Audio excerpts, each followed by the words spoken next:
Good morning 12th class students. Okay, as you know we are doing chapter number 4 of optical instrument. We have discussed about the microscope and today we are going to discuss telescope. What is telescope?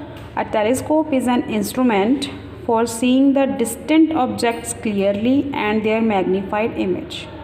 कि जो दूर होते हैं object बहुत ज़्यादा दूर होते हैं उनमें वहाँ पे हम उनको देखने के लिए कौन सी चीज़ यूज़ करते हैं telescope and it is of two types astronomical telescope terrestrial telescope what are astronomical telescope these are the telescope use to see the heavenly bodies को देखने के लिए हम इसको यूज़ करते हैं ठीक है ये उनकी इन्वर्टेड इमेज बनाते हैं क्योंकि वो राउंड शेप में होती हैं इसलिए वो ज़्यादा इफेक्टिव नहीं होती टेरेस्ट्रियल टेलीस्कोप अर्थ सरफेस के ऊपर दूर की चीज़ों को देखने के लिए जो हम यूज़ करते हैं अर्थ सरफेस के ऊपर ठीक है so it is called terrestrial telescope and we have the astronomical telescope in our syllabus it's refracting type and reflecting type ठीक है so first we discuss refracting type of telescope so in this telescope it consist of two lenses one lens is called objective lens जहाँ पे object होता है second called eye lens ठीक है जहाँ से हम उसको ऑब्जर्व करते हैं ठीक है जो बच्चे ऑब्जेक्ट लेंस होता है it is of large aperture and large focal length और जो आई पीस होता है वो small aperture and short focal length ठीक है so next we have the principle what is the principle the objective form the real and the inverted image of the distant object at its focal plane and the distance of the eyepiece from the objective is adjusted till the final image is formed at least distance of distinct vision. In case the position of the eyepiece is so adjusted that the final image is formed at infinity, in that case telescope is known as in normal adjustment. कि objective form जो objective lens है बच्चे वो image बनाता है distant object की ठीक है उसमें हम आई लेंस को एडजस्ट करते हैं ताकि हमारे पास क्लियर इमेज बने least distance of distinct vision पर अगर हम उसको इस तरीके से एडजस्ट कर रहे हैं कि फाइनल इमेज हमारी इन्फिनिटी पे बने उस टाइम पे हम उसको बोलते हैं कि this telescope is in normal adjustment in the final image is formed at infinity ठीक है so first we do when the final image is formed at infinity means a normal adjustment. So for this a parallel beam of light falls on the objective lens. After passing through this on the other side the image is formed inverted image A dash B dash ठीक है this image is formed and this image act as an object for this and we adjust the eyepiece so the final image is formed at infinity. This adjustment is called normal adjustment magnifying power same ही है कैसे define करेंगे ratio of the angle subtended by image at the eye seen through telescope to the angle subtended by the object seen directly means beta by alpha ये same ही चीज़ है और इसको हम लोग एंगुलर मैग्नीफिकेशन भी बोल देते हैं ठीक है now see this we have objective lens ठीक है principal axis here we have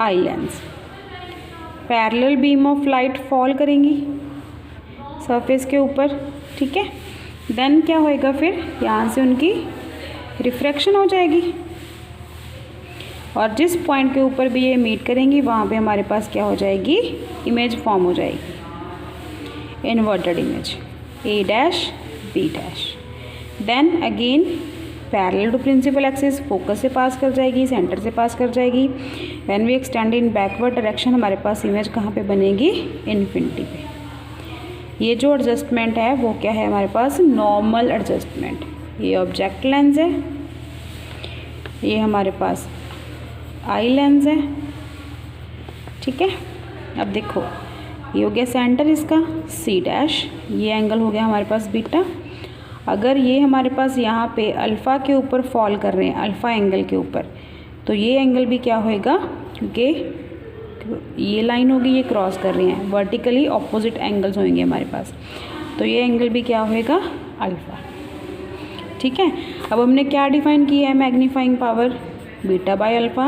If these angles are small, then we replace it with tan beta, tan alpha. Now what is tan beta?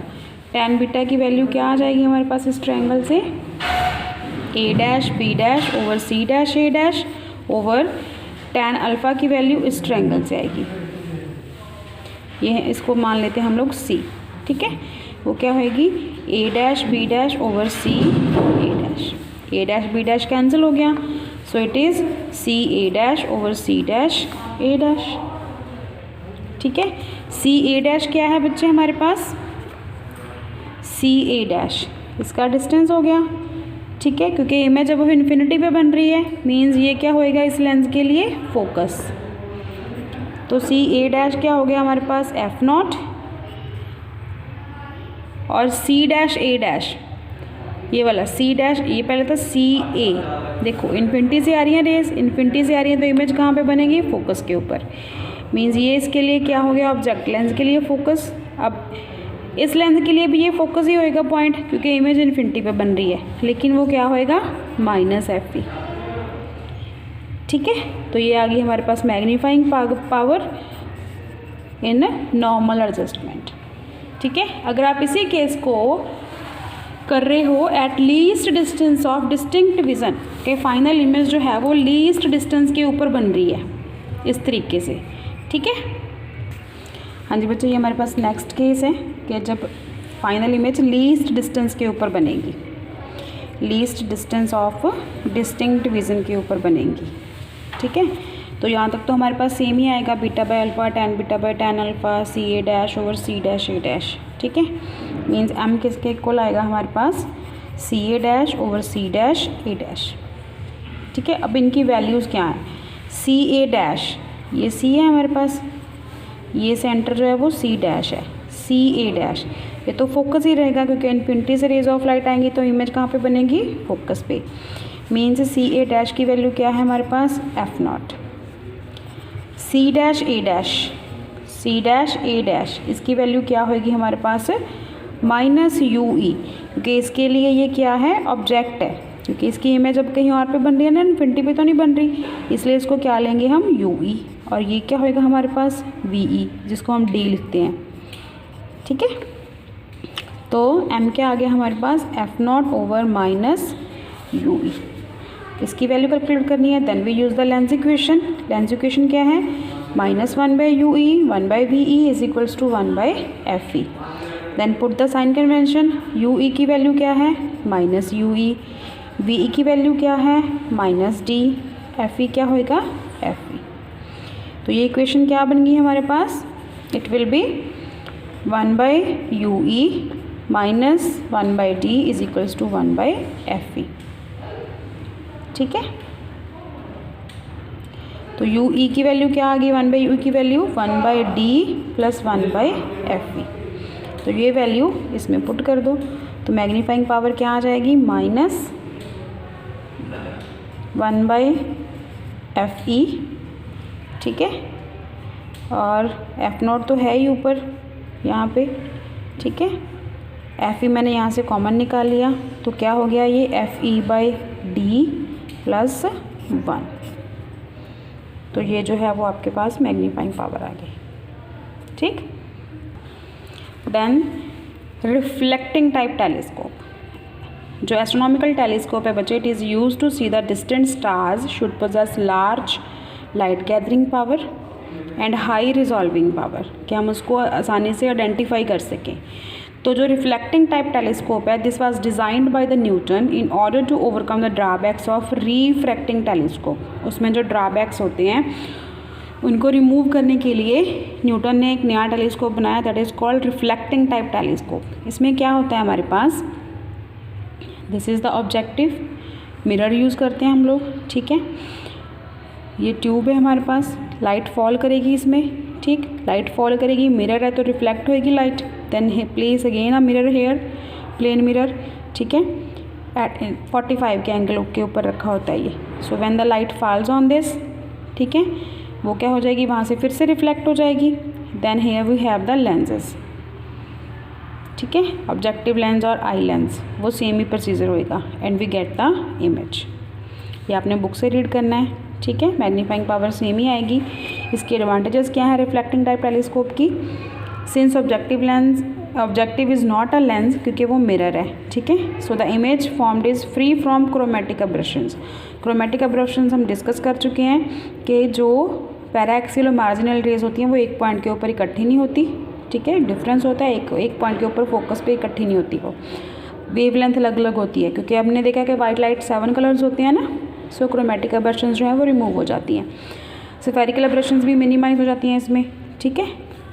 Then इसे हमें large aperture, जो concave spherical mirror जो है वो large aperture का होता है, उसे मैन्युफैक्चर करना ईजी होता है और उसके जो गैदरिंग पावर है वो लार्ज हो जाती है और हमें क्लियरली जो इमेज है वो दिख जाती है, ठीक है। और क्या है इसमें कि ऑब्जेक्टिव जो है वो लार्ज अपर्चर का है, जिसकी वजह से हमें हाई रिजॉल्विंग पावर मिलती है कि हम छोटे से छोटी चीज़ को भी अच्छे तरीके से देख सकते हैं, ठीक। उसके बाद बच्चे आपकी बुक में देखो ये डिफरेंस दिए गए हैं, refracting type telescope and reflecting type telescope, हमने दोनों डिस्कस कर लिए हैं, ठीक है। आपने डिफरेंस भी रीड करने हैं बुक से। So this is all about your chapter, so read it, do it by your self, and if you have any queries then ask me. Thank you.